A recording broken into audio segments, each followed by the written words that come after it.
Moi, je surfe depuis 1957, ça fait 63 ans, plus même. Presque 70 ans de surf. Moi j'ai 83 ans mais dans ma tête j'ai une cinquantaine, c'est la cinquantaine. Je ne sens pas mon âge, je me sens en forme, je me sens physiquement comme un mec de 50-60 ans finalement, 20 ans de moins, 20 ou 30 ans de moins, mais c'est une question de psychologie et de préparation. Je me suis pas mal cassé la figure au début et puis ensuite ça a été un petit peu mieux.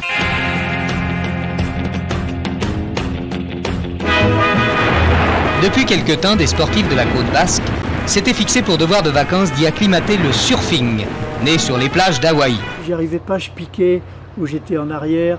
J'avais même piqué les gants de vaisselle de ma mère. J'avais collé des rustines entre les doigts pour avoir des doigts palmés et ramer plus vite. Mais ça marchait pas parce que les gants se remplissaient d'eau.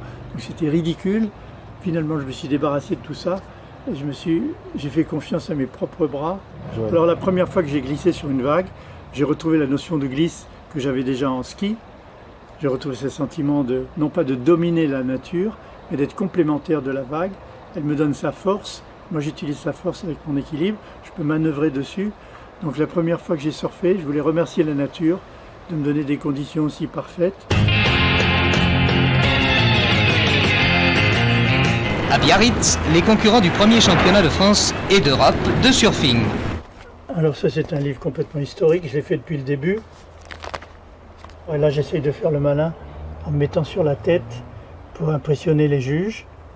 Et ça, c'était Paul Pont-de-Père, il était croupier au casino de Biarritz. Lui, c'était André Plumcock, le coiffeur de Biarritz. Donc c'était vraiment des locals qui s'étaient mis à surfer, voilà les tout premiers.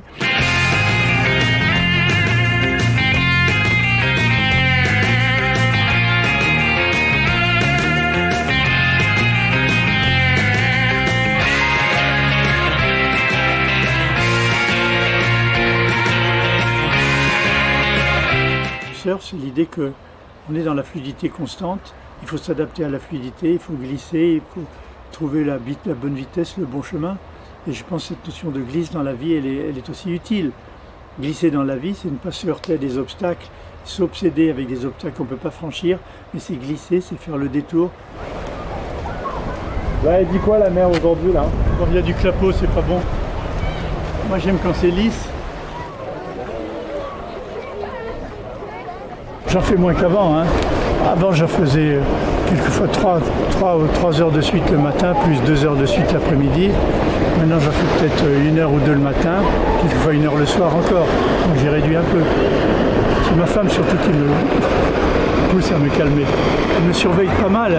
Elle m'interdit d'aller dans des vagues au-dessus de 2 mètres de haut. Donc par respect pour elle et ma promesse que je lui ai faite, j'y vais pas. Ensuite, je surfe moins longtemps, je reviens à l'heure du déjeuner. Avant, quand c'était bon, j'oubliais l'heure du déjeuner. Je surfe jusqu'à 83 heures sans déjeuner. C'est le respect de ce qui compte pour ma femme, qui compte pour elle, compte pour moi.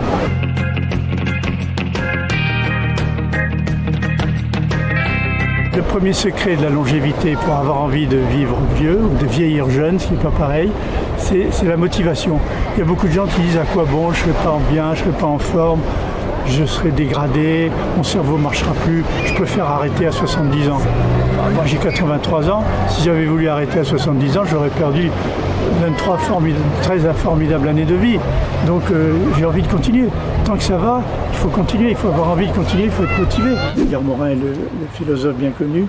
Edgar me disait, tu sais, la vieillesse c'est comme une marche, un escalier qu'on monte, pas un escalier qu'on descend vers la tombe. C'est un escalier qu'on monte où chaque marche qui vient a plus de valeur compte tenu de toutes les marches qu'on a déjà franchies. L'expérience te donne plus de valeur à la marche suivante. Donc c'est une quête de vieillissement, d'un changement permanent. Ça, j'aime beaucoup cette idée, je l'applique à moi.